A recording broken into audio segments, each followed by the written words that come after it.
Abantu bonna abeesenza mu ntobazi balabuddwa okuzaamuka mu bwangu ng'omukono gw'ekyuma tegunnabakwatako kuba kirabika ng'okusaanyaawo entobazi gufuuse muze nga bwe wabaawo be bagoba ate ng'abalala badda awo we baba bagobye.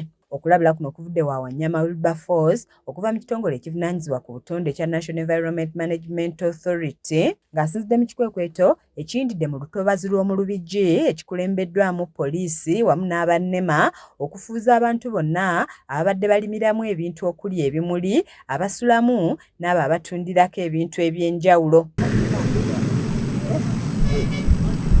Ab'ebyokwerinda ababadde bambalidde emigemerawala abakulembeddwamu omubaka wa pulezidenti mu Lubaga Doreen Keita baleese weetiiye ne batandika okusaanyaawo byonna ebibadde byalimibwa mu ntobazi muno nga bano basimyemu empompogoma z'ebinnya okulaba ng'abantu bano tebaddamu kwesenzaamu.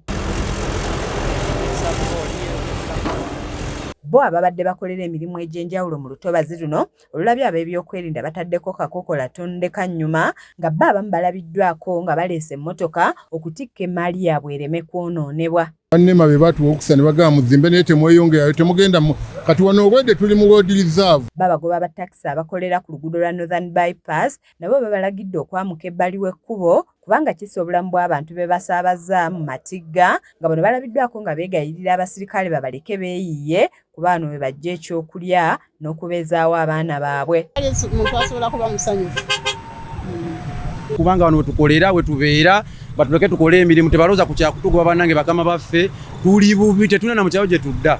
Bo bannyini bimuli abamu be tusobodde okwogerako nabo batutegeezezza nti bafiiriddwa emmaali nnyingi nga kati tebamanyi kyakuzzaako. Ssente nnyingi ze tufiiriddwa waliwo ekimuli ekitandikira mu 15,500 n'omuntu okutuuka ku mutwalo gumu n'ekitundu okitaddemu emyezi 6 oba mwaka ng'okikuuma okiwabirira okifuuyira amazzi. Ssente nnyingi nnyo omuntu ayinza okuba tufiiriddwa kati obukadde wakati w'obukadde okuva mu 5 kugenda mu 10-15. Wakati mu kikwekweto kino abannema gye bagwiridde ku musamize Sseŋŋendo Charles eyasenga wakati mu kitoogo kya Lubigi ng'ono abasirikale bamulagidde okubalaga ebintu byonna by'akozesa nga bamusoyezza kajojijoji w'ebibuuzo n'abategeeza nti amaze mu kitoogo kino emyaka 10 era n'alaga n'empapula ezimukkiriza okuba mu kitoogo kino.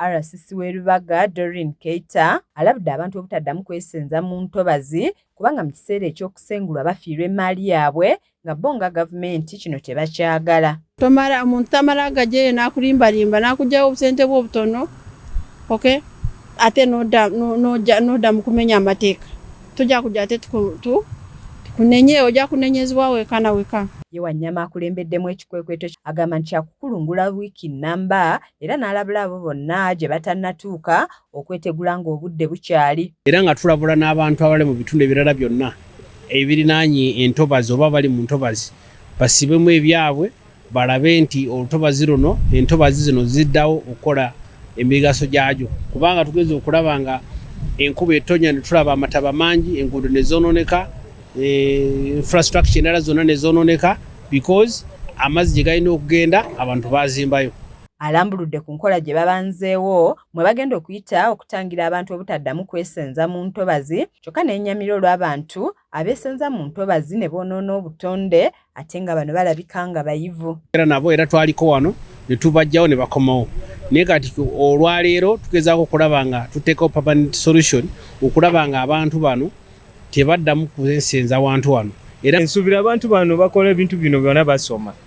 Wanga teri omuntu atasomye asobola kujja n'agamba emiti bw'giyunga nene esobola kubeera bwenti lazima wali asoma namulaga ate alina okuteeka mu njawulo. Kizza Peter yakusakidde eggulire lino ku lwa KSTV agaleero.